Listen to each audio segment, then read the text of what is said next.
Welcome, children. Today in EVS2, we are going to learn a new lesson. The name of the lesson is Campaign in the South. Plan of campaign. The coronation ceremony was over, but its joy was short lived.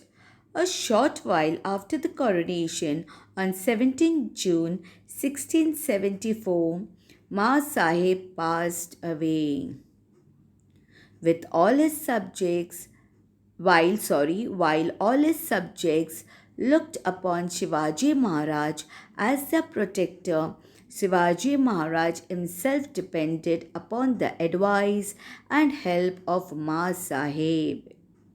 She was the true guide and guru in his life. He was deeply grieved at the loss of his mother. Shivaji Maharaj decided to attack Karnataka. He was no longer afraid of Adil Shah because the kingdom of Bijapur was practically on its last legs.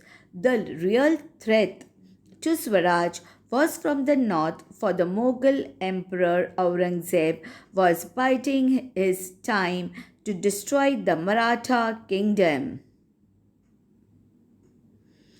There was yet another reason for the campaign. Shivaji's stepbrother Vankoji was looking after Shahaji Raje's Tanjavur Jagir in the south. He would not give Shivaji his share of the ancestral Jagir.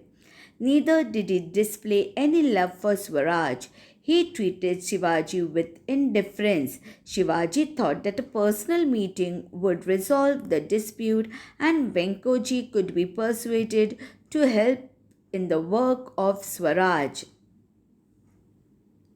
Visit to Golconda. Shivaji Maharaj started on his southern campaign. Abul Hassan Qutub Shah of Golconda had invited him to visit Golconda. He therefore decided to visit Golconda first and then proceed with his conquest of the south. Golconda was the capital of Qutub Shah's kingdom. He made great preparations to receive Shivaji. A special shamiana was put up where the two would meet. As Shivaji entered the capital, people lined the streets to have his darshan. Stories of his exploits were the talk of the whole country.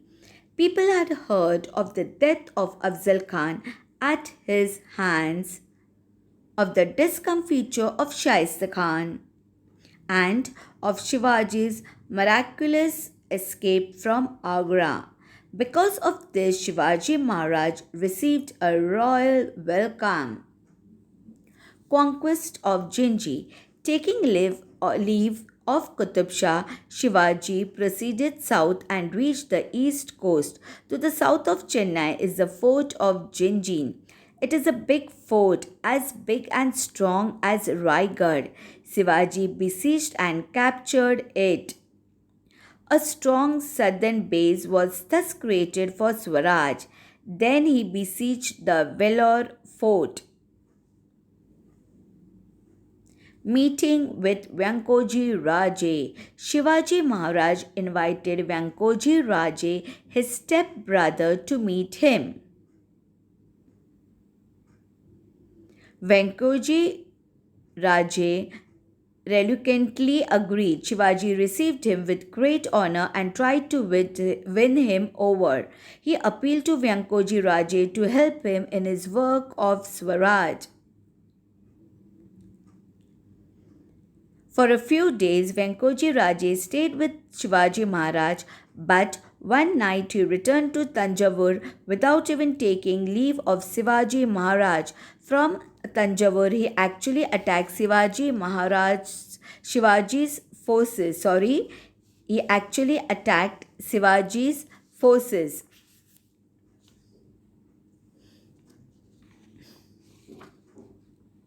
Shivaji Maharaj was deeply pained at Venkoji Raje's behavior. He wrote to him and tried to persuade him to change his ways. He conferred on him the territory south of Jinji and set aside a small part of Karnataka as a gift for Deepabai, Venkoji's wife.